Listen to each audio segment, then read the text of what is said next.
Rayagada जिल्लार Kashipur block टिकिरी ग्राम रे बहु आडंबर और हर्ष उल्लास सहित पालित होई आसुची श्री श्री अग्नि भैरवी बाली यात्रा। एही यात्रा पूर्वपुरुष ठारू यात्रा होई आसुची। आज ताहा उद्यापित होईछि।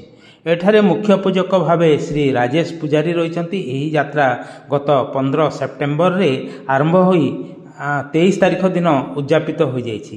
प्रथम दिन गोकुलमुंडा नालरू बाली धरी आसी बाउंश चांगुड़ी रे बिहन रोपण करथांती। सबुदिन संध्यारे माँ घुमुरा बाजा सह नाची नाची विभिन्न साही बुली निज मंदिर को फेरी आसंती और प्रत्येक दिन कंटा दोली रे झुली थांती।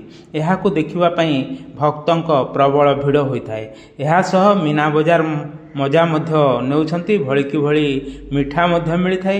लोकंक भिड़ मध्यरे मीना बजार बेस जमुछि। शेषरे माँ घुमुरा नाचरे नाची नाची निया झामी माड़ी तांक भौणी गंगा देवी ठाकुराणी को सांगरे नहीं विदाय नहीं थांती। रायगड़ारू धरणीधर पटनायक रिपोर्ट जनमुख न्यूज। नमस्कार।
आज बार टॉय उड़ के